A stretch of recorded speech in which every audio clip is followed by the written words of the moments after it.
Coming to you from the biggest little city, the guys, Zach, Trevor, and Chuck, lock in to bring you your weekly fix of beer reviews, killer sports takes, sidebars, and all the fandom you can handle.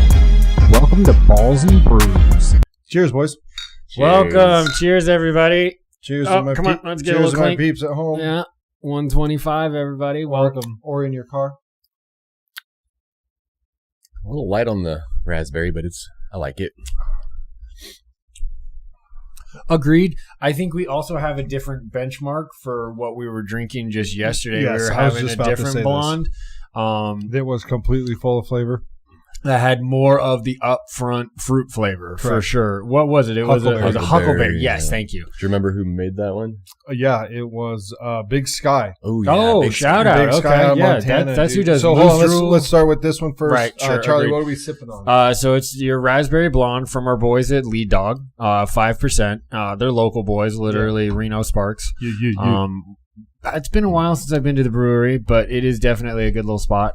I love the brewery, and it's probably my number one brewery in town. I love Pigeon Head, but it is hard when you don't have food sometimes because you're trying to do a one-stop shop instead of bouncing and bouncing, Bouncing and bouncing. Because otherwise they're just kind of a stopping spot. They absolutely are. You know what I'm saying? It can't be your final resting spot because Right. eventually you're going to need some sustenance. You need some that food to isn't- be put. You need I a noble pie right next to you. Good job, Pinion. Set up, dude. Yeah. Shout out. They did it Something. right. The tap room right next to the pizza parlor is Yeah. the way to fucking go, Well, dude. anything because Right. like a burger shop, a taco Yeah. truck, whatever. Just anything to feed the drunk idiots. That we are. we need burger. And it helps you- Drunk munchies. It Yeah, stays. exactly. You stay on Absolutely. spot more. Yeah, no, absolutely. You It can keeps drink you there, more. right? Yeah, Yeah. it keeps clientele for sure. But dude, a lovely dog.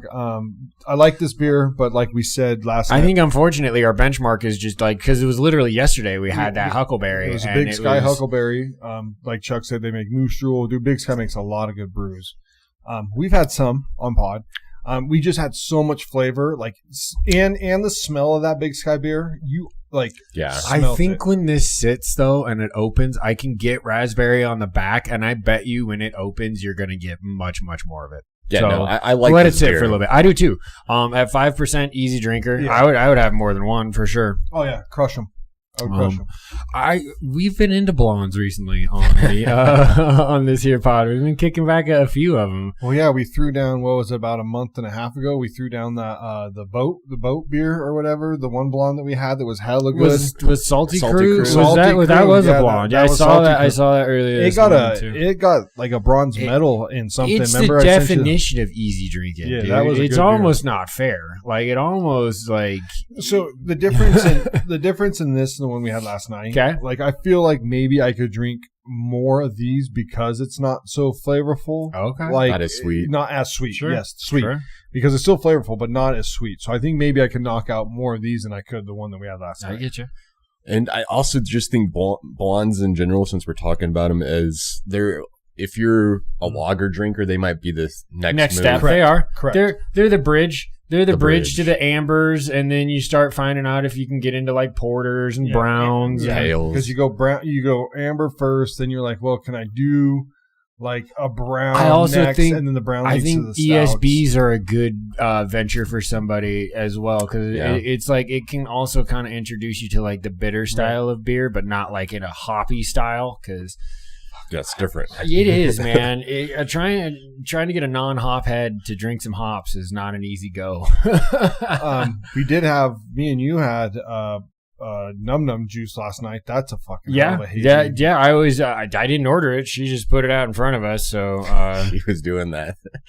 He's The got those bartender talls. gave us the talls for small prices because they messed it up. Like, yeah. yeah, I know that's funny. That's what you guys were laughing about. I showed up a little Yeah. later after you had your first round, and you're all in schooners, and so I was like, all right, I guess it's big time, big boy ordering. Even she came over and she was like, well, the bartender, it was a gal. She's like, she's sexist too because Heather like Got the didn't one get pint. got the one that was a pint and stuff. Our waitress yesterday was fucking hilarious. She was funny. She was good. We've had her a couple times.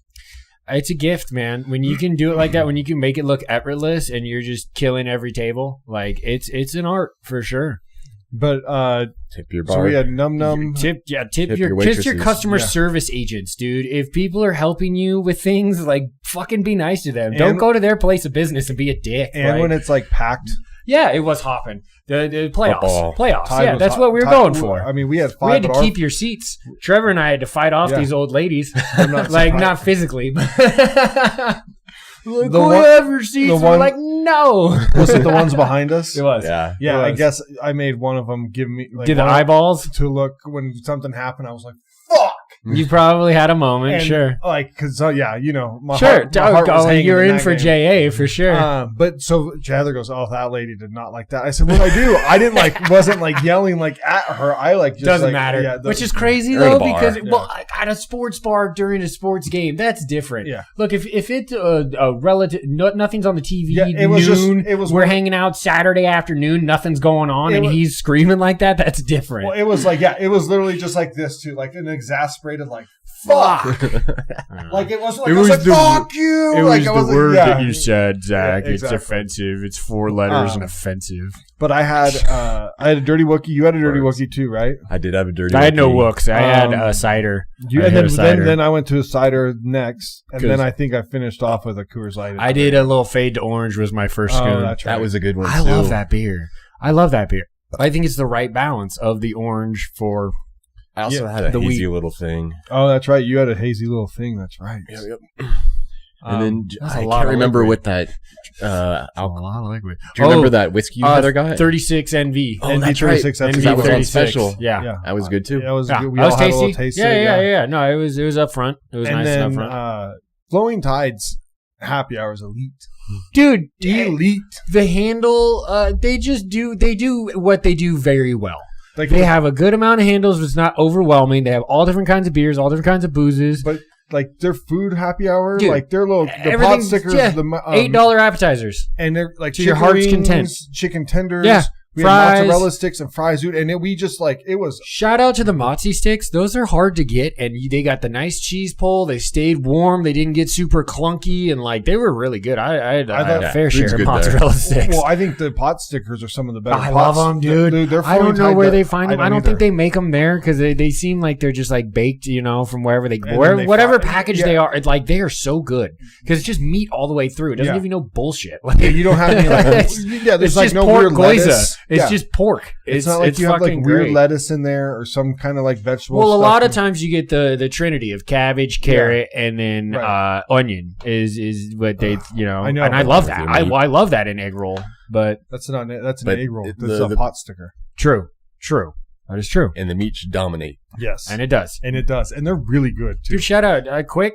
They're good with it. They're always classic. We will always be Tide fans. Like Yeah. there's nothing I that mean, that we- bar could ever do that we- would take it off of a to go place. No, right? because we could like literally get like their regular food, and it's really good. It Like, is, dude, and they're it's like not like hoity-toity. No, it's not greasy, That- and it's that's what I'm saying. It's Well, not hoity-toity. It's Like when you not go to like some breweries and they you're, like you're fucking smelling your own farts trying to while throw you're in there trying to and throw shit. mushrooms Hey, into everything. Don't and- belittle mushrooms now. There's no reason to do that. That's one of my favorite things to eat. But you can tell when you get to a place that's like hoity-toity like that, and it's like Yes. in Yeah, like you just all the your menu. different Ambient things. lighting Yeah. and everything has an aioli and it's pressed 3 different ways before it comes out of the kitchen and you're just like, dude, just give me a burger, bro. Like, if you make a good burger, all it should have to say is burger. Like, that's what I'm gonna order. So is everybody getting their usual tomorrow? Oh yeah, Club? the club. Yep. Oh yeah, Club? yeah. Probably. Yeah, dude. Shout out to Another the Chewy's. spot. We'll be going 12 to years, Chewy's baby. tomorrow. Yeah, 12 years for- running. I bounce Love around. that. I bounce around what I get. I really like their In-N-Out burger or the Out and In burger. It's with the Thousand Island. No, That one's good, if too. I'm ordering an entree, it's the club. I get every that, time. too. I get do all. really love also the ranch burger though, Ranch because I burger's like the good. Ortega chili with the I bacon. love that. Trevor, I remember Trev is always getting that one. Those are chili, good. man. Those are good. Those are good. But let's preview the game for tomorrow night. Dude, Big the- time. Number 1, Miami versus number 10. Yeah. Or number 1 Indiana versus number 10 Miami. There it is.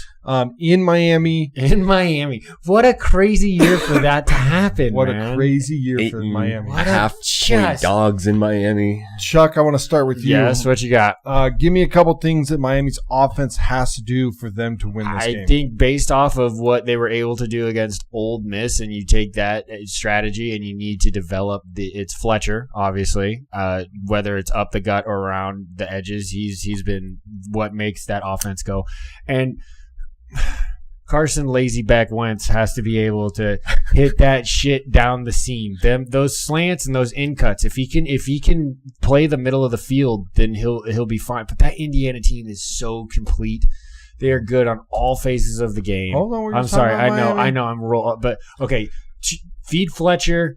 Don't be afraid to throw over the middle. You've got to make those two things work to have a chance. Trev, yeah, I think Tony's got to be one of those guys that's getting the ball. I agree. That's a good call. Trev, give me a couple of things Miami's defense has to do to win the game. Oh, man. Well, it's going to be hard against Indiana because they operate so well, but if you can do anything to just wreak havoc, that line is your strength. You have to make the difference. Agreed. They either have to be in the quarterback's face or just doing their best to shut down that run game and minimize the gains that Indiana's going to get.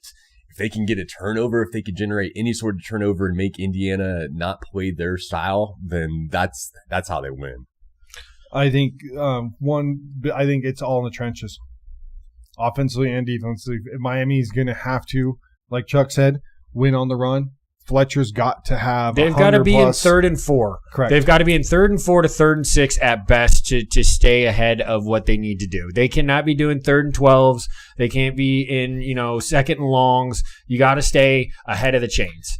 Period. And like Trev said, Ruben Bain, Mesidor, that line has to win the battle up front, stopping the run, but also making Fernando nervous, uncomfortable. You got to. Yep. If he's able to sit there. Game over. Oh, he'll dice you. He'll just poop.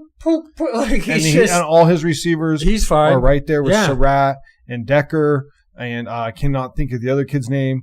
But you have a lot of weapons on the outside, and he uses all of them. Yeah. So I think that Charlie, give me a couple things the Indiana defense needs to do for Indiana to come through. Well, I think it's the exact opposite of what we just said Miami needs to do well. They need to stop the run. And Indiana does stop the run. Ohio State didn't run on them, right, so it's going to be interesting to see. So if they can make them one-dimensional and you have to make Carson Wentz beat you, Carson Beck, you got me. It's there now. It's so there. Carson Beck, if Carson Beck's got to throw 40 times in this game, it does not look good for Miami. You want to keep him at like 20 to 25 at most. And the middle of the field, once again, them linebackers for Indiana, if they play that shallow just fine, they'll eat them up. I think Indiana does roll overall. I know we'll probably do a prediction here shortly. But T-Mon, what's a couple things Indiana offense needs to do to win this game? I mean, they just need to do what they've been doing. Just stay balanced, which is not that difficult for them to do with, even though they don't have any 5 stars, that running game is strong. Love both of their backs back there. And then, just when Mendoza needs to make a play, making a play. You know what I like about the Indiana run game? Even sometimes if it's not popping, they don't go away from it. Yeah, they stick to it, and it's a physical run game. So you're still gaining. Unless you're in the 4th quarter, like down by multiple scores, you got to keep diligent. You have to keep the defense honest is basically what it boils down to. Even if you're only averaging 2 point some odd yards per carry, as long as you're protecting it and still moving forward most of the time, right? You got to keep the defense thinking that play action can be a thing or that, one-dimensional is not the way you win with these teams. Indiana can. If you need to put it on Mendoza's shoulders, I'm sure he can fucking wheel and deal. But they never really have to because correct. How the rest, successful I know. it's The been. rest of everything else is good. Like you're if saying, that Miami line it's small gains, they're still punching the other team in the mouth. And Indiana needs to be huge. Indiana's won a bunch of close games. Penn State, Ohio State. They pounded Oregon twice. Right. Well, it's one of those. It's one of those where they can win ugly and they can win pretty, which is championship football. I think that the Miami's run game versus the Indiana defensive line and linebackers is basically going to make it the difference maker. Whether it's going to be a game or a blowout. I think that if Miami can't run the football, you are in a long fucking job. Yeah. No, I'm with Chuck. Carson Beck can't drop back 40 times and throw the ball. I don't know. He just can't. It's hard to see them winning. It's hard to see him winning like that. You're right. And then if you can keep if the Indiana offensive line can keep Fernando, give him just enough 3 time, seconds. Enough time. 3 seconds is all he needs. It could be. But Bain is a bad man, and he's going to be hungry tonight. Yes, dude. he is. Not tonight, sorry.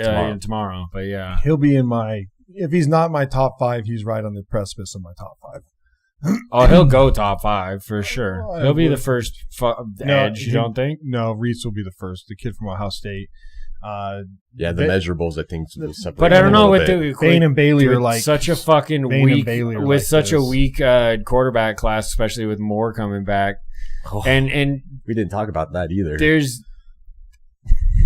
no way that the Raiders now with Moore not even there. There's no way. You don't even have a debate. It's not even. You should not even you should turn off the facility. Should not be turned on until draft day. No, I said that after this game on Monday night, after Fernando wins the national title. There's our prediction. We'll get that the Raiders should be offering him his contract already the next day. Start bartering with him. Here's what the rookie deal is. Here's what get him in the building. Here's what Cam Ward's deal was. Here's what everybody's deal is. We'll even give you a little bit more. This is the most we can give you on your rookie deal. Here you go. Basically, this is what you can do. Dude, boom, here you done. Here's your playbook. Here's what we're doing. See you later. The Chicago Bears, when they had the number 1, they said, we ain't listening to shit. We're drafting Caleb. He's the dude. And that's what they did. And, it's quarterback is different than any other position in professional sports. Dude, I think if you have the ability to get the dude and no bartering chips, it doesn't matter if you come at me with 5 first-round picks. He could be a generational talent for 10, 12, 15 years. I don't know if he's arm talent, generational talent. We don't know. I think mentally, coming out, he is ready to play the NFL game with quarterback. Better chance than anybody you've had under center in a while. I would put, and then with how bad some of these other look at what are the Jets going to do at quarterback? We're getting way off. We're getting way off target. What are the Jets going to do? Shit like that. But that's what I'm saying. Where's the next? There's no good answer. There's no good answer. So this now is a weak quarterback draft. Next year's gonna be great. Maybe they could get Aaron Rodgers. Sorry. Low hanging fruit. Give me a winner and give me a score. Indiana 35-20. So 15-point game. High scoring, relatively high scoring, but I think overall in the second half, Indiana breaks away. And it sucks because if Miami wins, then I win the hat bet, and the Ferendorf brothers come back super happy. So I would like to see Miami win it. I just don't think it's going to happen. I'd see something similar. I could probably 35-24. I think they're going to probably cover, but it's not going to be I don't see a blowout unless if Fletcher doesn't into that kind of game. If Fletcher doesn't get going and all of a sudden Miami turns the ball, Miami turns the ball over, it could get if Miami's only taking 90 seconds off the clock, each drive kind of thing because they're just stalling out instantly. It's going to be a long night for UM. I think it's going to be a weird score because I think Indiana has to kick field goals early on and get touchdowns later. Okay, so I think figure out that defense a little bit. There's some weird kind of 34 to 17-ish. I don't think Miami moves the ball either. But I think there's a weird score. I don't think it's a touchdown. So we're all in the 30s. We're all in the 30s for Indiana. Yeah, I think Miami. It's first quarter is going to be the first. So fucking good. First quarter is going to be first quarter is going to be a huge. I think it's not saying it could be the biggest quarter, but it could be because if Indiana gets out, what's Miami going to do? If they go up 14-0, we could be in for a long night kind of thing. But if Miami battles and it's 3-0 going into the second or some shit, 10-3. Okay, Miami's actually moved the ball. Right. But if it's 14-0 and Indiana's got the ball going, it could be bad. We could be in for a long game. But I think I don't know. The first quarter is huge because it's all going to be about the run. I've been doubting Miami repetitively this playoff, so here the fuck they are. I picked Indiana to win so I can clean out hat bets. I got Charlie's already got me on one, right? Or you? I got you on. You got me on the division stuff, yep. and then I got Trev. Or one of us has got Trev. Yeah, it depends. Yes, on who wins tomorrow night game goes. Yeah. So let's get into. We've been kind of using this second spot as coaching the last couple weeks. Well, there's been a whole lot of shit going on between some guys just stepping away. Tomlin did that happen? No, that happened after. So Tomlin steps away. We didn't get to report about that. Which opens up another spot on this long list that we wrote down. I don't remember this. There's been this many openings. No, it's up to 9. Is it up to? Well, a couple got filled, but at one point it was like 9. Right? It was 9. We have 2 to talk about. Shit. Yeah, because 2 got filled. John Harbaugh with the Giants. The Gigantes. Charlie will give us the numbers in 5. a second. Sorry, 5 years, 100 mil. So 20 a year. 20 annual. 20 annual. And he basically came out today and said that he basically only answers to the owner. He doesn't really answer the GM, which I don't know. Why is the GM there? Why? Yeah. Well, why not? Why are we not trying to find one that we're partnering together? Yeah. Why is Joe Shane's the one that didn't sign? Barkley, right? Instead, gave the money to Daniel and then said, "Go test the open market and then come back to us and we'll see if we'll match it." Barkley's like, "I don't want to do that. Like, I'm going to take the contract that's given to me." Like, what a dude! So Harbaugh gets the Giants. He goes and gets a ring with the Eagles. Harbaugh, you can see, like, you got the quarterback. We think he's going to improve that team, but is it really the left tackle? Is it really one of those things where like? He's going to take them and plus them by 5, 6, 7, 8, 9 wins kind of thing? Are they going to be like that kind of turnaround? Or I think it depends on if he gets Todd Monken going to come over as offense coordinator, and then you're going to run what offense you're going to run with Jackson. And then you got to improve, you have to win games. Like, on paper, that line should be good. That's true. Like, you have a quarterback, a running back, a receiver, a left tackle. Your defensive line should be elite. On the backside, you need to work on your backside, like your corners. Do your squats. Work on your back. But you should have pieces to start winning games. I know. It's one of those things. Like, I was higher on the New York teams coming into this season than I should have been. Not so much the Giants, specifically because. It's hard to fucking think about this now. Russ was the starter, the number one. We had Russ and Dayball going into week 1 for the Giants this year, and that is not how their season remotely ended. So, I mean, the next hire, the Falcons got their guy, Kevin Stefanski. Right now, what Trev is just reporting at a 5-year. Yeah, I haven't. I was checking Schefter's tweets. I didn't see any numbers posted yet, but it's another 5-year deal for Atlanta. Matt Ryan's first hire. How often does it happen where head coaches get fired and then get head coaching jobs same year? How often does that happen? It used to happen more back in the day. Normally, isn't it like right? No, I know, but normally isn't it like take a year off, take a couple years off, and then come back kind of thing? Like, normally it's hard to go from getting pushed out of one franchise to signing with another. Well, from what I've heard reported, that sounds like what Tom was going to do. He's going to get a TV gig. It sounded like. I think before going back to coaching. Dude, I don't blame him. Even with all the openings this year. Yeah, so right now we still have Ravens have an opening, Raiders have an opening, Titans, Browns, Dolphins, Cardinals, and Steelers. Golly. Any names you guys want to throw out at any of these openings you're thinking? What are you guys thinking? Well, just, as long as Clint Kubiak stays the offensive coordinator of Seattle, I don't care. He's not. I don't think there's a shot. Not with all these openings, bro. I've been standing on this hill, and I'm going to keep standing. That's who I want. I want him to take Fernando. I love the system he runs. It was on full display last night for Tom Brady.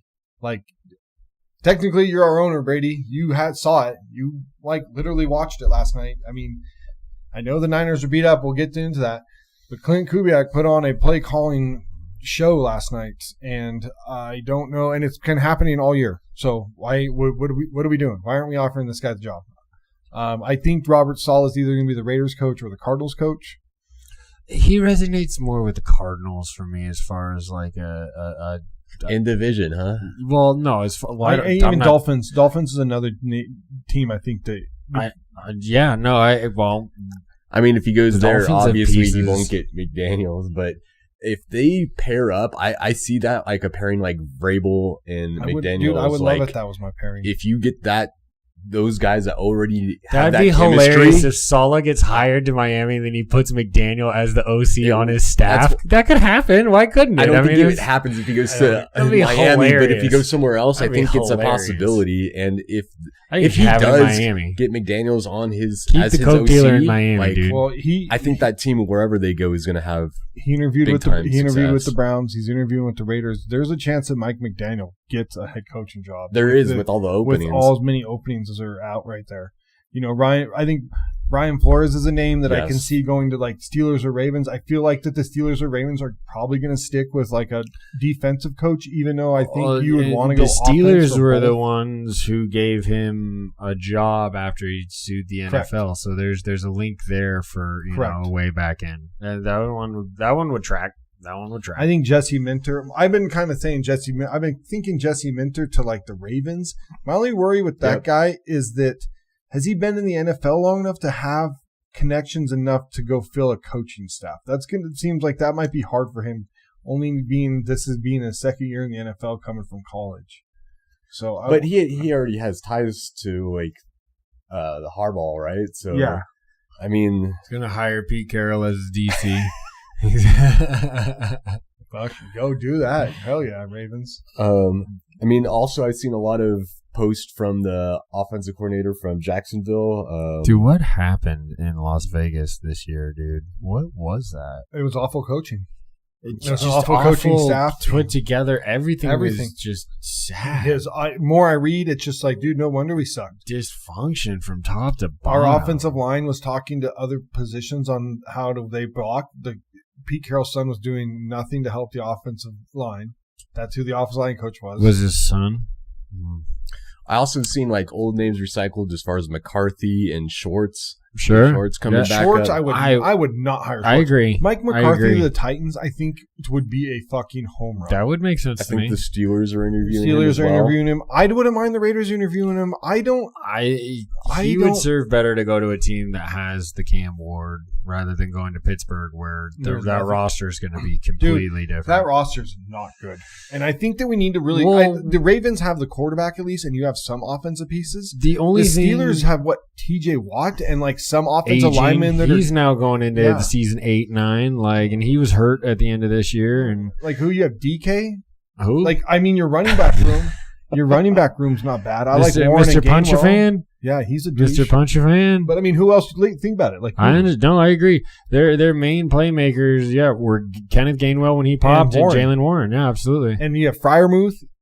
And then Darnell Washington, that big ass fucking tight end, but then he got hurt. Strong. But he got hurt at the end of the year, didn't he? He sure did. He busted his shit, his ankle. Like ankle, right? Yeah. So that defense is old. The defense that's is really the problem. Old. And it was the most expensive defense too. So you're really going in the wrong direction. I mean, you made Ramsey a safety, and he's an All-Pro safety. I mean, he went Charles Woodson, but that's like he's just a smart player. So not surprising. 1,000%. But after that, all your corners are 100 years old. Linebacking core is getting Joey Porter old. Jr. He's one, but then didn't you bring in like the guy from Green Bay, and then you remember, or was that the Ravens? That was the Ravens who tried Jair Alexander, and both of then them he had retired on him. Yeah. Well, they tried the Patrick Peterson, and then he retired last year.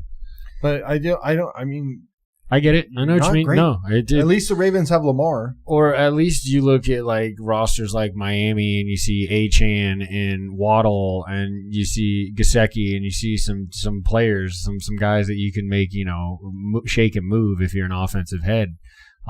Still need a quarterback most likely, unless you like Ewers. I mean, doubtful. It's but I also think Tua's still going to get that leash, dude. I do. I think somebody's going to say I can fix him. That happens with quarterbacks all the fucking time. I'm pretty sure I heard they would have an $80 million dead cap if they trade him or move on from Tua. That's right at that marker they swallowed. Would you just get somebody else and just not start him? He's not a starting quarterback. So you're eating the money. That's a lot of money to eat. But you're eating the money either way. Sure. Yeah. Like you're either paying him to sit or, cutting him and moving on from just even having his presence. Yeah. The Browns have 2 first-round picks.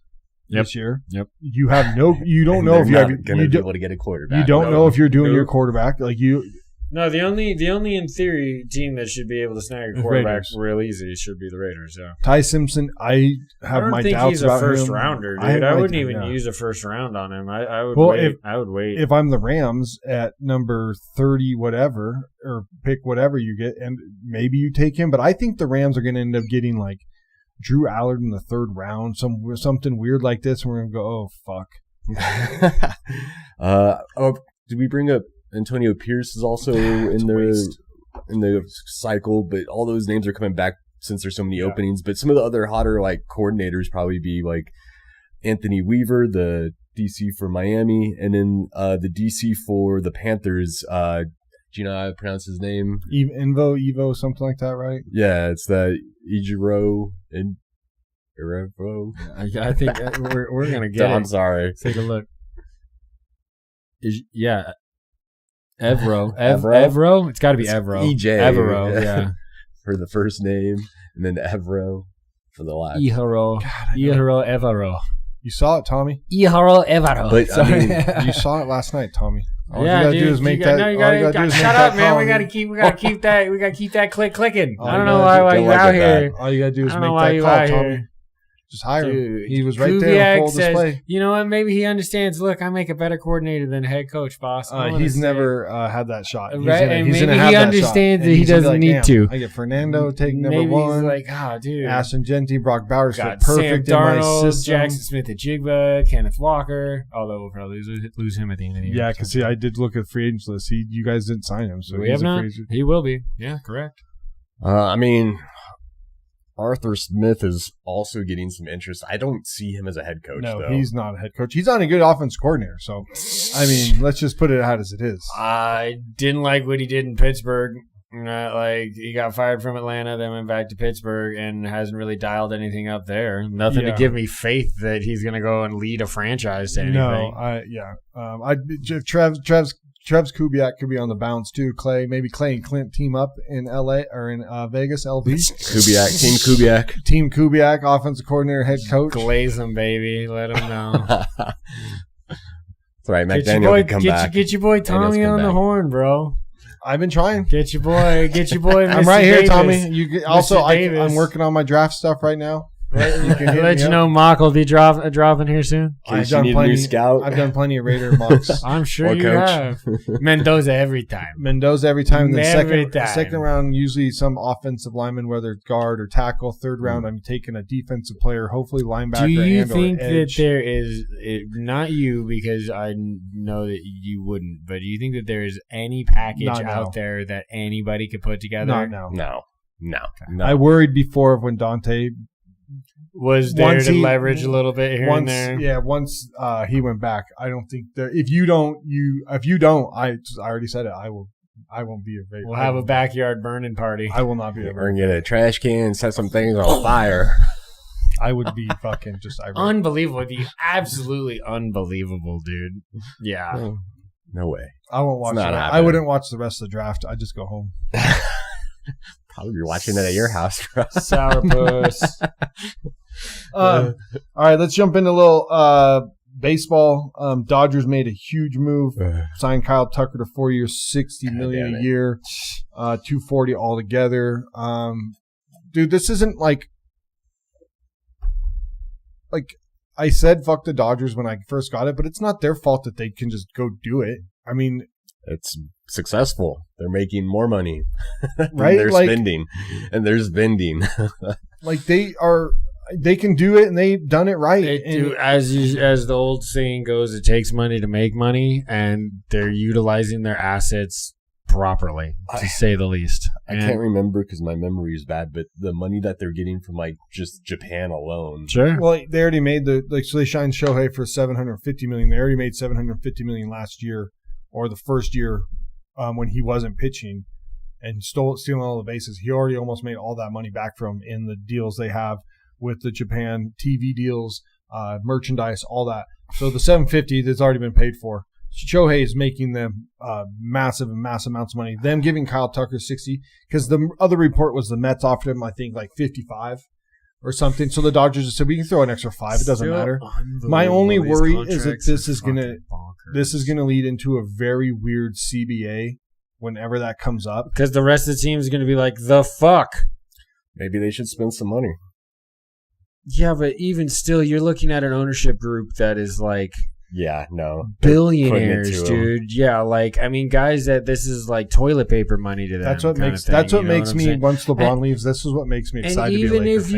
Even if you were to invest into your program, whatever or baseball, they're not the Dodgers. Unless you are the Yankees, you do not have enough name recognition to get yourself out there to make the profit that these other teams can. There is still the Yankees could do that, and they don't though. They've stopped before. They've stopped. Right. They've stopped. They've gone. And how has that worked for them? Well, they got to a World Series last year. I mean, they did 2 years ago. 2 years ago, and then last year they got to the playoffs and lost. But and they're still when they were spending money. They're still They're winning. A good chance that the Dodgers still can trade for Skubal. Yeah. Them signing Kyle Tucker has nothing to do with anything that they can trade for Skubal. Sure, so they can still give all their minor league for Skubal and still have Skubal come too. Oh, so just through sponsorship deals in Japan, it was over $70 million in 2024. So I mean, I'm sure that number has gotten quite a bit bigger. Whatever it was, just sponsored. That's just sponsored. That's not even just like the TV money. No, yeah, no. Lord. Dude, it's hand over fist, dude. I know, I agree, and it's free market capitalism. And if the Dodgers are just doing it better, they're just doing it better. But they're gonna have to come up with the thing that the NBA did with like aprons, is what they're gonna have to do. The apron thing's stupid. It won't ever be like a full hard cap, I don't believe. But there's gonna be some repercussions to having such a high payroll. Well, and then the other signing, the big signing, is Bo Bichette to the Mets for 3 years, 126, so annually 42. Mets lose a little bit, but now they have him playing. They have him playing third. They have 1 year, bro. Ridiculous. 1 year, and that's generational wealth. They have mil. They have Lindor playing short. Marcus Semien playing second. Although you're in New York, I'm sure you're getting taxed to fucking oblivion. That's probably pretty. That's why you come play in Nevada. No state tax. Well, we don't have a team here yet. On the way. Yeah, it's on the way. And football-wise, we have $100 million in cap. No state tax, baby. Come Coach on, gets to spin. Build that team. Yeah. But Bo Bichette signs, so the Mets go out and make a big deal. When the Mets are still in the running for Cody Bellinger, the Mets get Cody Bellinger and Bo Bichette. That takes away from them. The Mets have had one of these off seasons where they've been in the head. Every major free agent has talked to the Mets. They're going out there and doing their due diligence. Remember they lost Alonso. They got a lot of jettisons out. Yes, that is very true. Lost their closer. So, but man, it's been a fun baseball thing. But I think that I hope the Dodgers sign doesn't make the CBA in a couple years to a lockout. Do you know which year that comes up?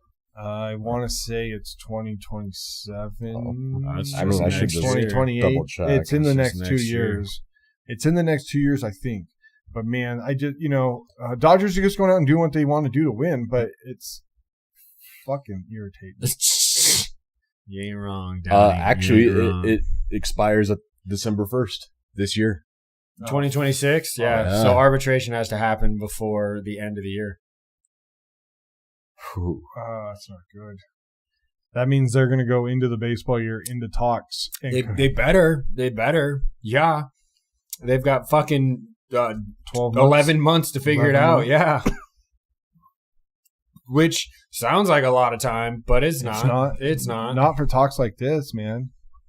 We're going to take a break, come back with yesterday's games, preview today's games, and our fandom.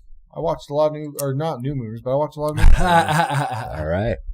Welcome back to Balls and Brews. Cheers, boys. Oh, yeah. Cheers. Welcome back, everybody. Check out the color of this brewski we're drinking. Smell good. Tastes good. Ooh. Okay. Santa's Private Reserve from our friends at Rogue. It's a stout and drinks at 5.7%. It's funny. It's Santa beer in the middle of January. We're a little late, Santa, but it's all right. I know, because there's another one I meant to grab, and it's from Zombie again, and it's a Christmas bock. But right. I didn't pull the trigger on it, so these boys are out of Newport, Oregon.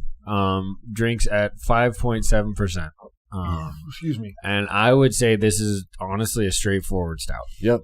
And it's still stout weather. It doesn't pull any punches. There's no chocolate. It's roasted malt. It's like some really nice deep dark tones, and it's a stout. Just a traditional. I appreciate it. Sometimes breweries try to get too fancy and they go away from things that have been tried and true. And I do love some fucking peanut butter and stuff, though. That's good.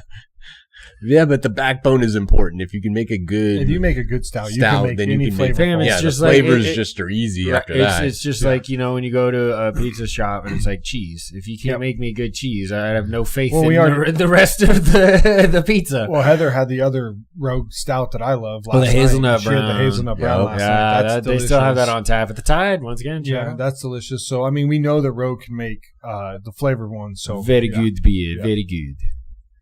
Dude, so we are in the most epic weekend of the football season. They say division weekend is like the best matchups you're going to get. Outside of championship weekends legit too. But it hurt.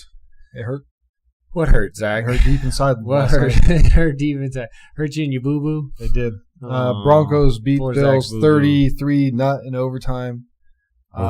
J.A. had a bad fumble at the end of half that really could have changed the game. What you doing carrying the ball down here, son? Why is that shit underhand by your hips? He had 2 picks. The last pick, I still don't really find out how that's a pick. The first pick is he got the free safety played him, made it look like he had the deep route. Came out of fucking nowhere, dude. The free safety made a hell of a way. And then he returned it. He returned it a long ways. But it just, again, just at the end of the game, the pick at the end was weird. And then you have 2 pass interference calls on White when you really haven't had pass interference the whole game. Like, it was a pretty well officiated game, I thought, up into. Like, there was some other stuff until the end of that overtime. And then those calls were just, I don't know. I still don't understand how that's a pick. Cooks had the ball coming down, and then the other guy rolls to the top and takes it away. Wasn't he down by contact? And that changed the game because that puts him down. The argument, though, is if the ball is still moving, is that ball ever possession? But yeah, was possession ever confirmed by Cooks as the ball is continuously And it does. I don't know. I don't know. I honestly think the pick made more sense to me in the football landscape of the play because the play wasn't over. The ball was still transferring energy from the receiver to the DB, and it didn't touch the ground at any point. And one of the headlines on ESPN is McDermott rips refs ruling on pivotal. I'm sure, of course he would have. And then I thought the throwing flags at the end of the game for those 2 pass interference calls when it's not egregious in overtime. Like, you kept them in your pocket the rest of the game. Like, we're all of a sudden. That's what I always have the biggest problem with when it comes to those fourth quarter calls is it's got to be consistent. Throw it in the first quarter, then. Throw it in the second quarter. Right. Throw it in the third quarter. It is so infuriating when you watch a game and it gets down to the nitty gritty, and then they start throwing those ticky-tack calls after they hadn't been doing it all game. And it's like, you're telling these guys they can go to this line. This is the line that you have drawn in this game that they've been able to play on for 3.5 quarters. Now we're changing the line. Exactly. Moving the line. The goalpost is moving on this play. Why? It's like who can't get the strike zone correct. Broncos played a good game. The Broncos, Bo Nix played in one of the cleanest NFL pockets I've ever seen. In a playoff game, for sure. I've ever seen. The Broncos offensive line absolutely dominated the Bills defensive line. That they had no pass rush. They got the Bo Nix once or twice. Other than that, I mean, I feel bad. Bo breaks his ankle. He's done. He's not playing next game. Yeah, Jared Stidham going forward. But Bo Nix literally played. Their odds to win the Super Bowl got longer after they won the game because Bo Nix is out. That's fucking which makes total sense. But that's crazy. That sucks, dude. It's the one position you can't lose. It is. Don't get me wrong. There are positions that are very valuable.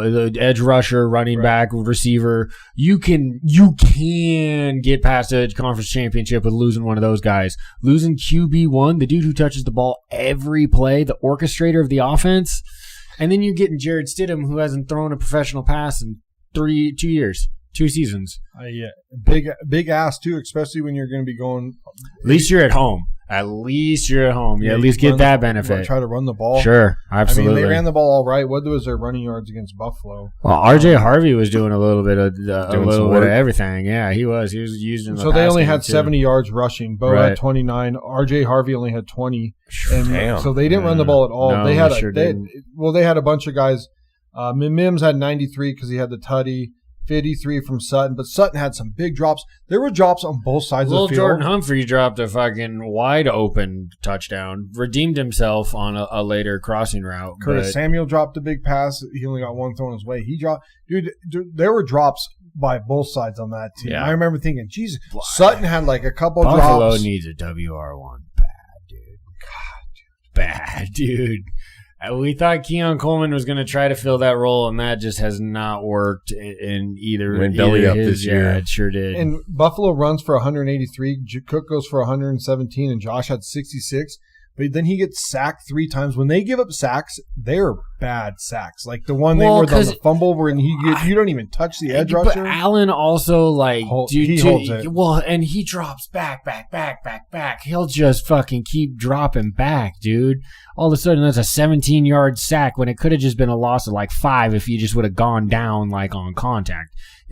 Not that his hero ball sometimes does work out. It does. He's won a lot of games like that too. But when it doesn't, he can lose yards.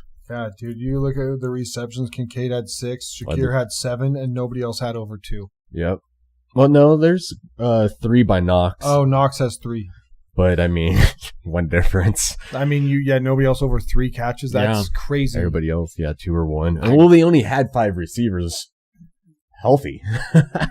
Dude, don't worry. Sam Darnold only threw the ball 17 times, completed 12 passes. Well, he didn't have to. He didn't have anymore. to any more than that. We'll get to that. But I think the Broncos. Let's get to that. I think the Broncos are going to have trouble without Bo. Man, I really feel big bad. time. Yeah, no, it sucks. It sucks. I don't like the Broncos. I don't. But I don't ever want to see QB1 go down. That is.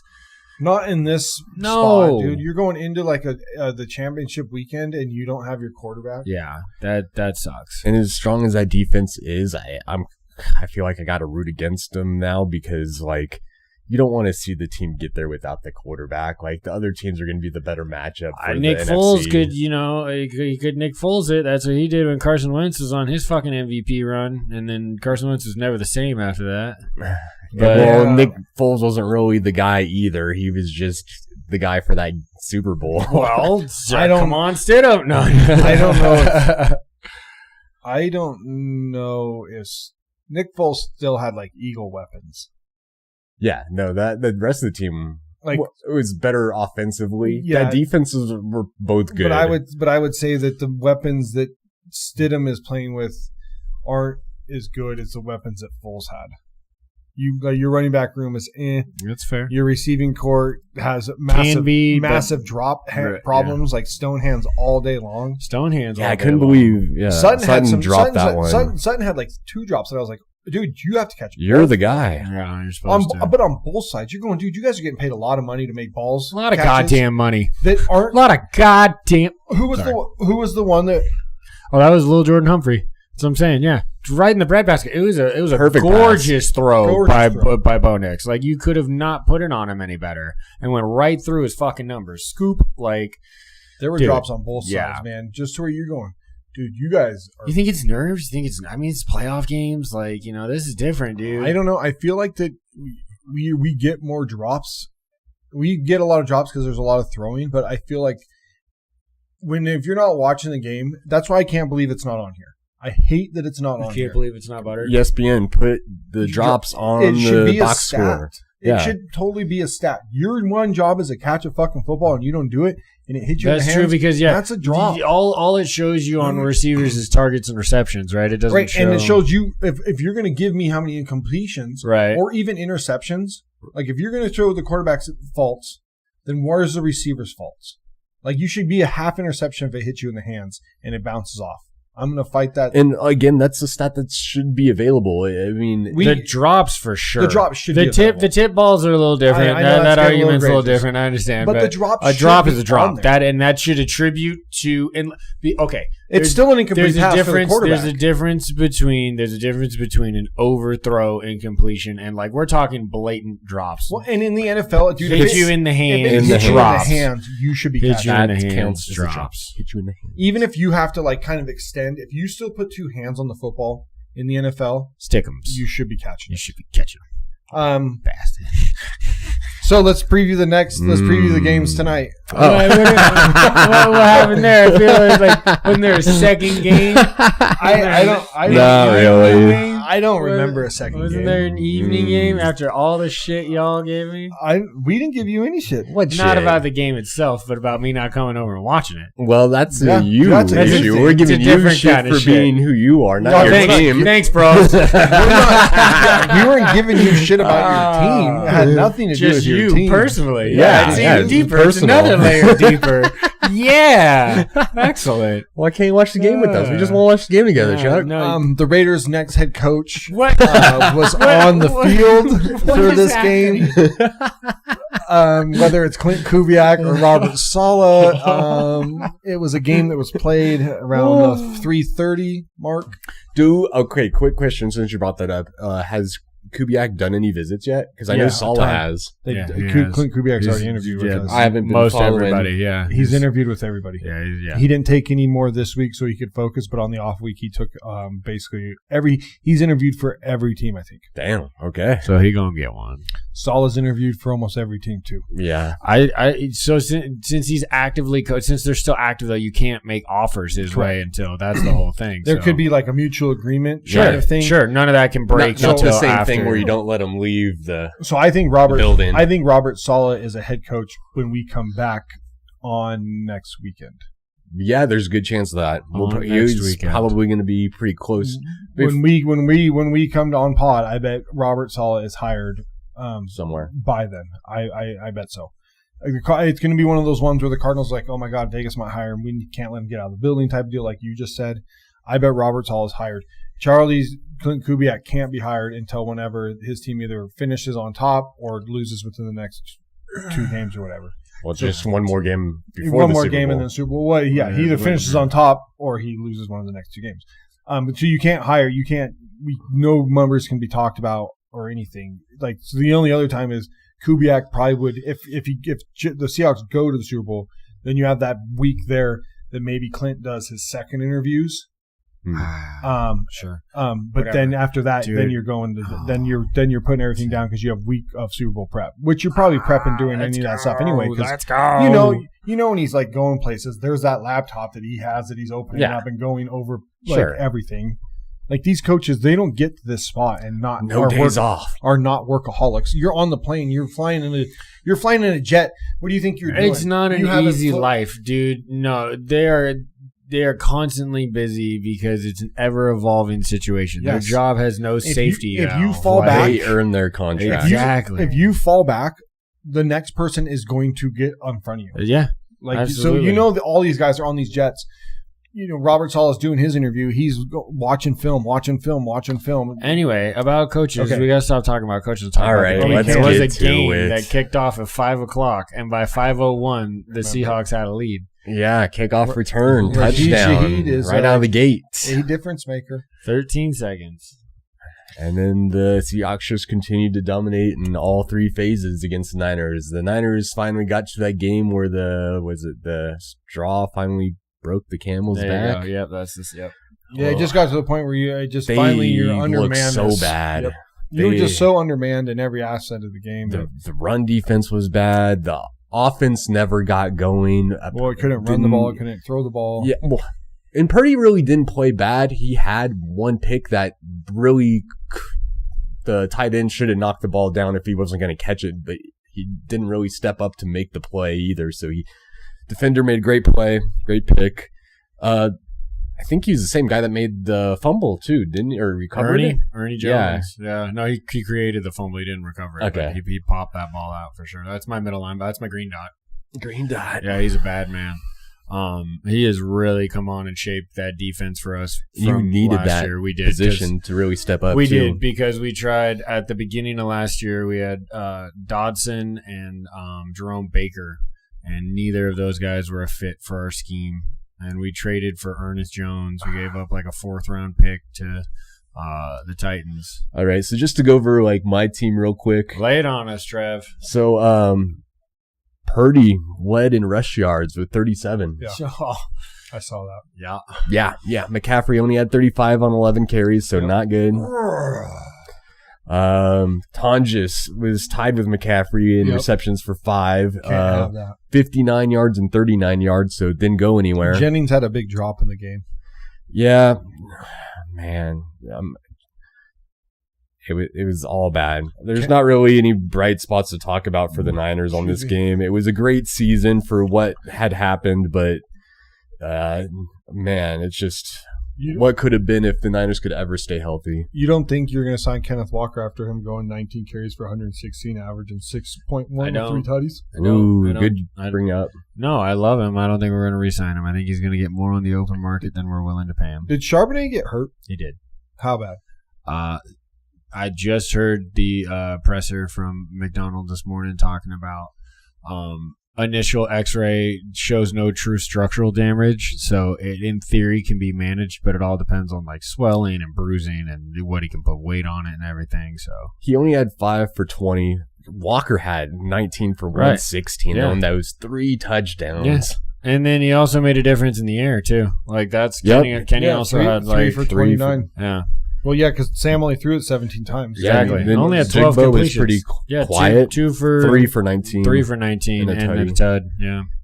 Cooper Kupp led the receiving group. He looked good, dude. 5 for 60. But it's part of one of those things. He just got open in the zone. It's just playoff ball, baby. I know what I'm doing out here. And he did exactly what he does best. He literally got open in the zone.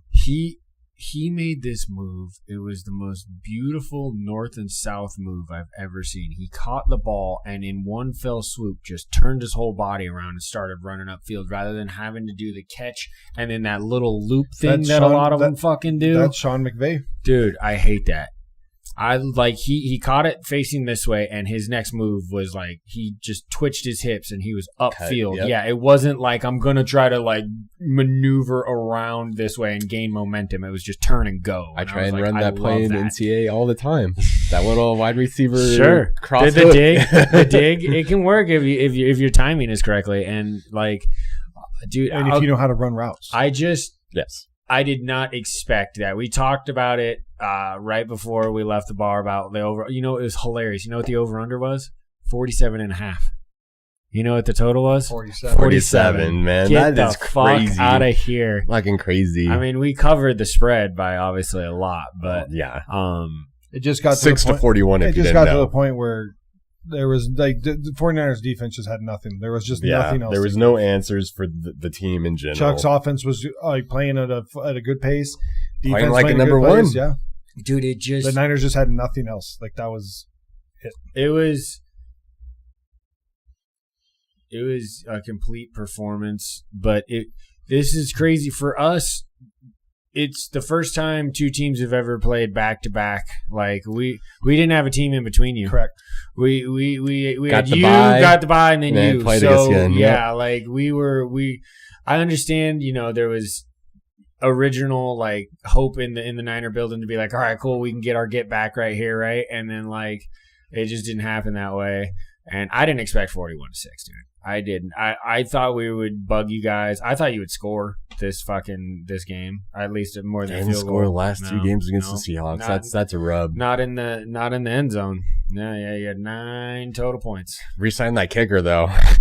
Yeah, so much better than Moody. So you can fucking try to trip my return man. What a fucking chance! Tackle him like a man. I mean. He's a kicker. This isn't soccer, right? This is football. I mean, that's what he's familiar with. Yeah, he uses his feet. He's a soccer guy. He uses his feet. Wow.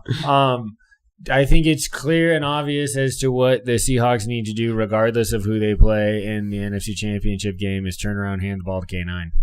Yeah, that worked real well. Even if Sharp isn't 100% healthy, you Even just more. feed K9. Yeah, like even if it's not as successful as it was against the Niners, it's still keeping that defense honest. It's still going to generate some yards. I don't want Darnold throwing 40 times just like the Carson Beck thing. I think his best version is 25, and maybe 30 if we need it. His first playoff win. This is big for him. This Yeah, could be confidence, a baby. good builder, a good Absolutely. step. Did you guys hear the fucking stadium the whole time? There was no break. It was crazy, dude. You would have been doing the same. Oh my God, I was here. Yeah, but I mean, that. My neighbors probably between my clapping and I was stomping. And good yelling. thing nobody lives Let's below go! me. Yeah, that was one of them. More just like I was sorry. I was just yelling. It was there were no actual words. Just guttural, exactly. Thank you. Yes, vocals through audio. Yeah, through audio tour, just rage. It was awesome. 41-6. Let baby. the emotion flow. I had to. Today we get the Texans at Pats. What do you guys think the outcome of this game is? Dude, I really think that the Texans defensively now they're missing Nico Collins on offense from the concussion protocol. If Stroud doesn't play dumb ball and turn the ball over twice, 3 times, which he has done a few times this season, if he can play mistake-free ball and just game manage, I know it comes with a bad moniker, and that defense is going to feast. Drake May is pretty elusive, though, so... Dude, he had 5 fucking fumbles last week. I know. It was 5 fumbles? 5 total turnovers? Stroud? Was it 5 total? Yeah. No, it was not good. I don't think that happens again, though. Like that. Sure, I think that's a game. I feel like that's how it went. The exception, not the rule. He's so, Stroud is such a hard guy to peg. Yes. Yeah, I agree. Some games he can play top 5-ish, and then other times he's in the mid-20s. Yeah, and it seems like he plays more in that 15 range where you have one drive looks like this, where you're like, dude, where the fuck was he throwing that ball? And then a couple drives later, you're like, okay, there's the throw I expect. But, it is very roller coaster with him throughout. And the offensive line, Patriots don't put a ton of pressure on him, so he gets another kind of, the Steelers' defensive line kind of got to him. So we'll see if the Patriots get to him. But I don't know, man. Stroud is the key in this game. I think if he turns the ball over, the Patriots are going to win. Score? I'm going... God, do the Patriots have explosiveness on them? I'm going Patriots 24, Texans 20. Okay, you're going Pats. Okay.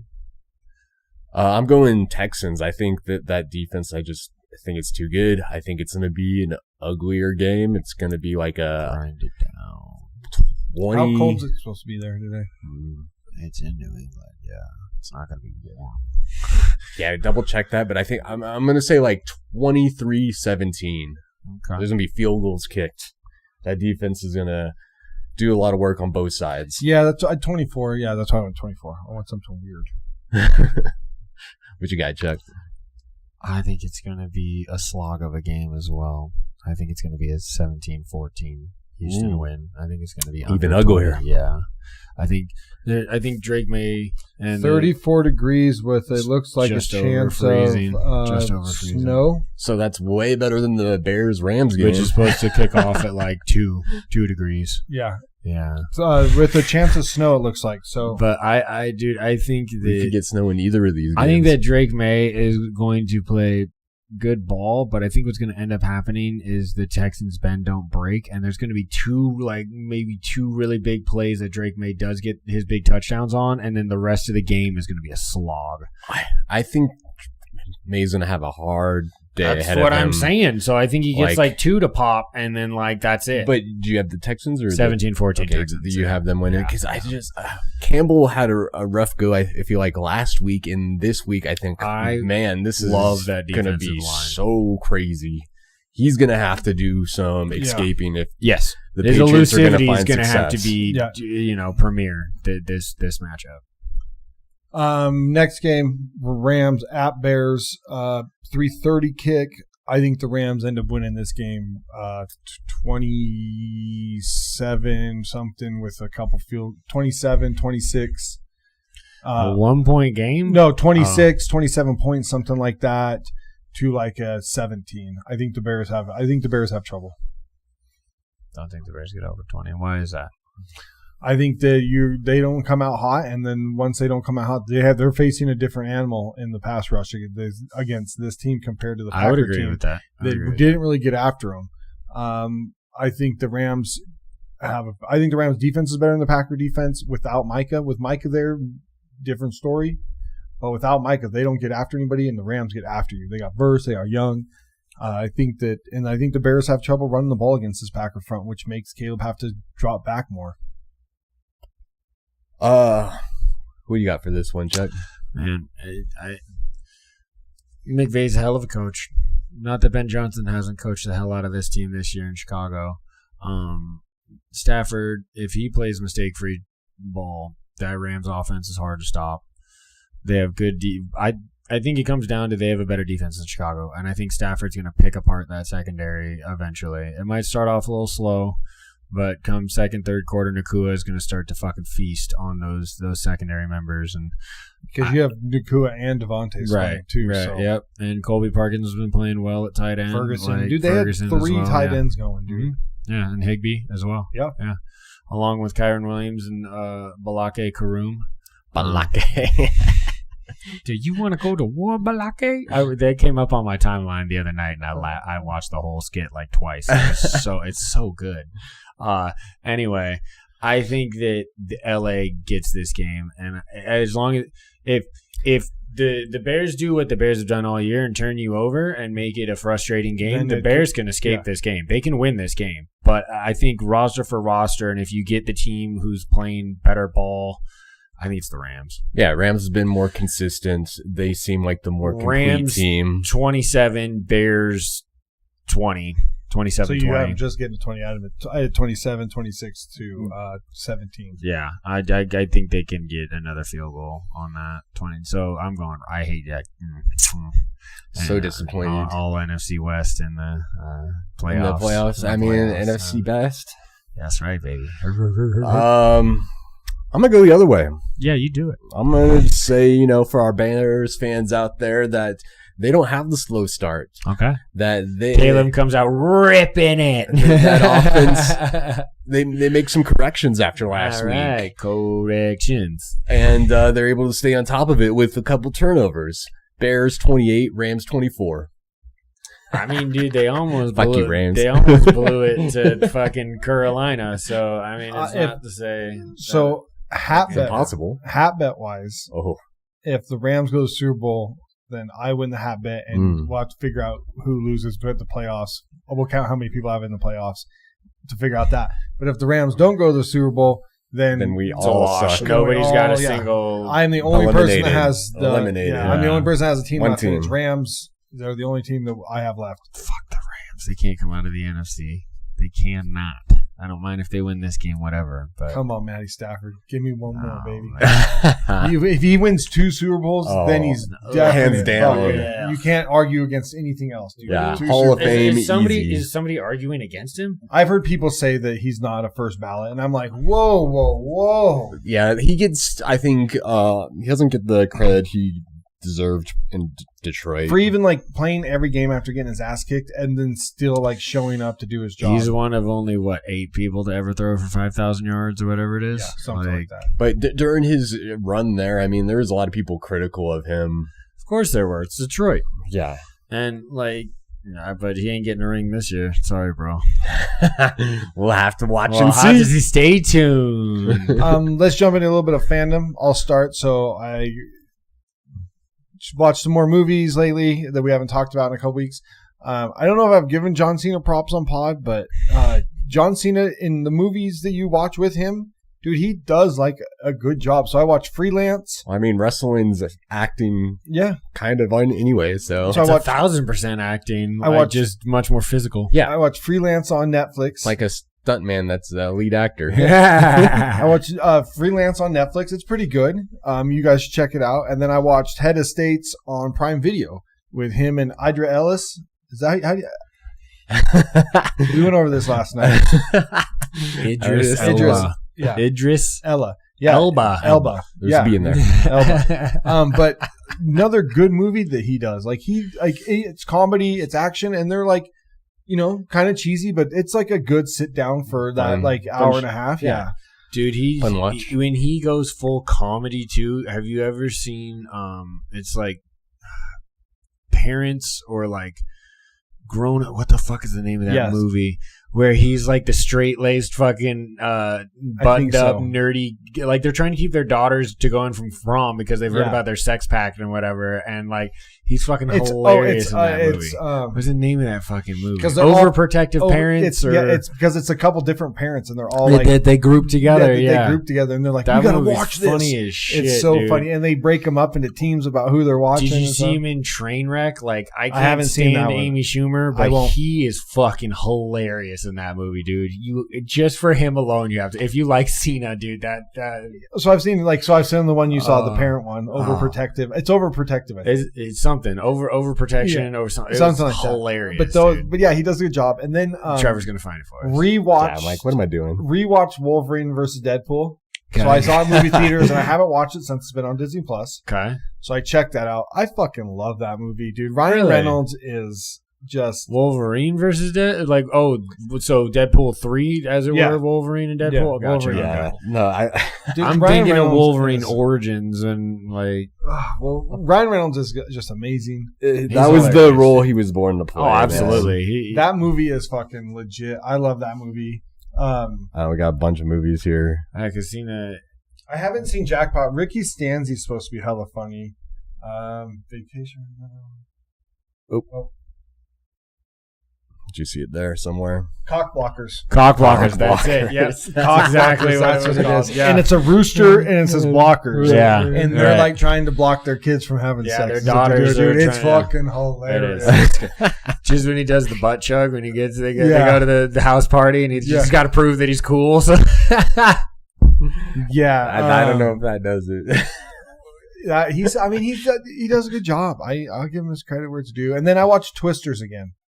The new one, the one with Glenn Powell. It's a good movie, dude. If you haven't stand Twister, I was like, oh, dude, the OG, that's a great movie. Bill Paxton is a bag of shit, dude. Terrible fucking actor. Wow, Chuck. Okay, terrible fucking actor. Well, we know how Chuck feels on that. Yeah, sorry to put the thumbs down on that one. The new Twisters is badass. I've been watching stand up. I went and did Chappelle's new one. I did Kevin Hart's new one.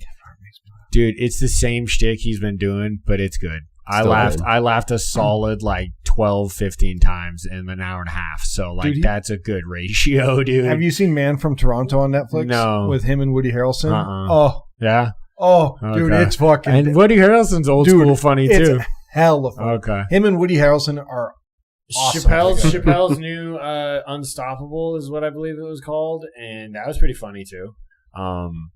That one, he's just kind of dicey for the sake of being dicey, though. You know what I mean? And he starts talking about things, and you're like, okay, dude. Yeah. I kind of want him to more go back to Chappelle. I don't think he ever will. I don't think he ever will. There's parts of it that come out like that, and it's hilarious. The parts of the sets where he's doing that, I love it. It's my favorite parts. But then he gets super political about shit now. I'm like, yeah. Okay. I don't really want to watch. It's gotten kind of old. I don't really want to watch stand up and have it be giving me your There's political an agenda. Side. Yeah, I just want you to have fun. Just stuff. be funny. Yes. Man, I haven't really watched a whole lot lately. Stranger Things, I watched the last season of that, season 5. That was a great wrap to a show. Have you touched that at all? I haven't either. It's worth a watch. You can binge it. I've never really heard any bad things. I've never heard any bad things about it either. So I guess I think a lot of the perception is, since it's based around a group of kids, that you have to deal with the kid that's fine. actors. Yeah, no, I get it. No, that doesn't bother me at all. No, I don't know. I just never, I guess, really just tapped into it. Yeah. I don't know why. I don't know. I always like the supernatural kind of horror. Kind of the exact opposite. I'm not really a sci-fi supernatural kind of. I mean, sure, but I like sci-fi, but I'm not Dead Space. I'm not Aliens. I'm not supernatural kind of with my sci-fi. Aliens, okay. I'm more of Predator, where shit's blowing up and you're stabbing. I'm not really it's kind of D&D related. Well, right. That's one of the arcs, right? Like they have their own game going on or whatever. Yeah, the kids play D&D, so there is those references Stands to for the game. Dungeons and Dragons for our younger viewers. You guys seen that movie? No, with Chris Pine? I have. It wasn't bad. Yeah, I like Chris Pine. No, Chris Pine's the great. only Star Trek, movie So that I good. have to lock down now that I've watched the first two and I liked them were the Sonics. I got to watch Sonic 3. Oh, dude. Oh, Sonic 1 and 2 were hilarious, and so I got to get me Sonic 3. fucking love him. Yeah, dude. I know. I loved 1 and 2. I watched 2 on the way back from Mexico, Oh, I love and it's both. like, okay, I need to check out 3 now for sure. Like, I love both. So my next movie that I need to watch. Dude, Jim Carrey is elite. So He's good. so funny. He's in so 3. good. He's always good. Dude, Yeah. in 3, there's a spot in when 3 he that's- gets to go full carry, full camp, it's so when he gets to good. do that with Robotnik. Right, exactly. That's And, for sure. And James, I might have to James track Madison, it down. I might have to track it It's down. dude, it's so good. Yeah. Me and Grayson love all 3. No, dude, 1 and 2 is good. That's what I'm saying. I agree. Where was I can't remember where I was going, but whatever. Oh, so I have one movie I don't know why I haven't watched. I haven't watched Fantastic Four yet. The first I sex or actually the just first watched that. the one not that too just long dropped ago. this last year. So I saw Superman and I liked it. Mhm. I thought I liked the kind of the James Gunn funniness of the way his shit was going, but also the seriousness of the movie. Okay. I don't know. I just have not pulled the trigger on Fantastic Four. So you said you just did. Like a month ago, I think I watched it, and it was better than the other Fantastic Four movies. I'll give it that. It's still That kind of bar's hard very for me. low. Yeah, it's still bar's very low. still not like one of my favorite like Marvel movies. No, I just have never been pulled to the Fantastic Four as a family. kinda as why it I were. know. I've That's never. the same for me. That's why it doesn't hit they've the never same. been the family that I'm like. I want to read further into this. I would you know rather what I'm have saying? X-Men or something like that. I was always more X-Men for sure. that also Yes. makes me think though, since I was talking Stranger Things, Sadie Sink is going to be in the new Spider-Man movie, I believe. That's They're coming up. dropping another Spidey. Yeah, remember, nobody knows who he is. No, I don't. I haven't seen any. There of might the- be You haven't seen something any of the Tom to Holland come ones? with Those are good. The Doom is not that far off. The correct. only Spider-Man see- movies I have seen in recent memory were the animated ones, the Into So you- and the Across the Spider-Verse. Spider-Verse. So They were you- both great. Yeah, So they were good. So Yeah. these new Spider-Man ones you should watch because they fit into the whole thing. They're good. And the last Yeah, one, no, Tom Hardy does a great job. the last one Or Holland. with Doctor Strange. Tom Hardy's a great actor. He's Tom a good. Hardy's I great. love him yeah, too. yeah. Uh, He's Venom. We are Venom. they with Doctor Strange, they do some stuff in this last one that like Yeah. changes. So if you're going to see the new one, you kind of need to maybe at least see the Doctor Strange one because something happens in that movie. And all 3 Give you Spider-Mans some come and hang background. out. Yeah. Yeah, That's and Oh, then- I absolutely remember seeing all of the The memes. of like the Tobey Maguire and Andrew Garfield, and which I never saw any of those ones either. The Amazing Spider-Mans, I never saw any of those. I've seen every Spider-Man movie. I liked Garfield. I like Garfield. Yeah, I didn't see those Because I like that they went very storyline I with don't know. how Gwen Stacy dies. I got so off the superhero train, dude. Even when Fox was finishing their Marvel and they did like all those X-Men's, I never saw First Class. I never saw like well, First Class isn't. Did you watch the Deadpools? You didn't watch the third 1 and one. 2. I've seen 1 and 2. You just haven't seen the I've Wolverine. not seen Oh, dude, correct. it's Yeah. amazing. I mean, Yeah. that's more like comedy than freaking. But there's a lot of anything else. action, and then they action's great. It kind of wonders where that's going to tie in now too. Yes, because that could rope back in as well. Yes. But yeah, I mean, like it's been a long time since I've dabbled in those spheres. Crime 101 looks badass. Tom Hemsworth, Thor, and Halle Berry and Mark Ruffalo. Ooh. That's Chris Right. Hemsworth. Yeah, Chris Hemsworth. I know. Yeah, I was going Tom Higgins because he's Loki. Yeah, but yeah, no. Chris Hemsworth. Tom Hiddleston. Yeah, Tom Hiddleston. Hiddleston. He's a good actor, man. He is. Um, Dude, Loki's a great character for him. Like It is. that's a really great character. I wish that Good they casting. expanded more upon Well, the you gotta watch Asgardian. You got to watch the. I guess Loki season. I see Loki season 1. Loki season 2 is supposed to be really good. Okay, I have heard that as well. Love and Thunder.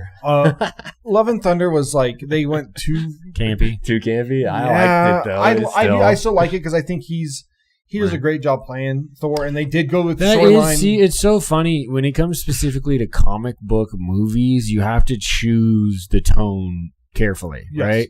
Like it can be funny. It can always be funny. A comic can always be funny, but when it's cheesy, then you lose the plot, because right? number 3 And- was one of the best Thor movies. The one Really? Ragnarok, the Dark World or the Ragnarok? Ragnarok. Yeah, the Ragnarok was is- two. It's one of the Ragnarok best. was It's one of the three, best right. Marvel favorite. movies, and and you had the funny, but it was still action. I thought in Love and Thunder they just went a little too much with some of the funny. Yeah, no, actually, yeah.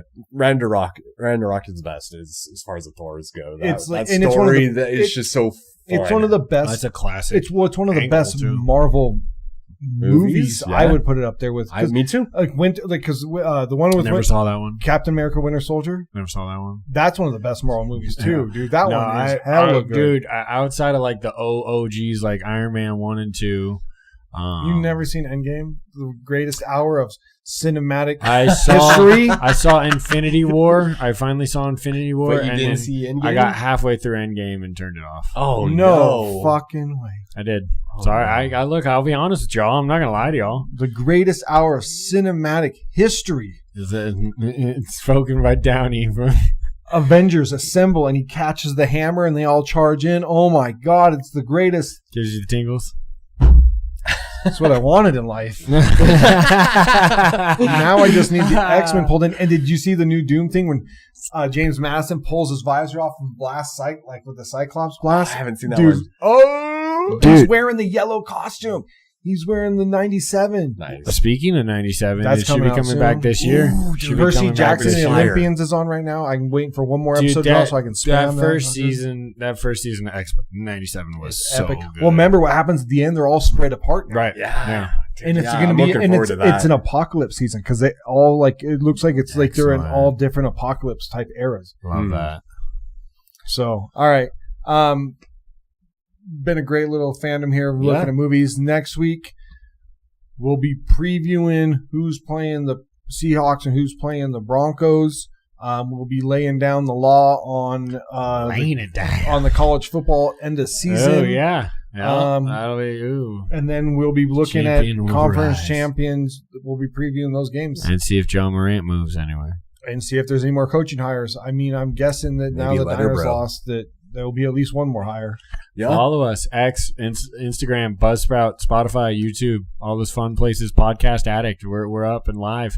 We'll see you soon for 126. All right. All right.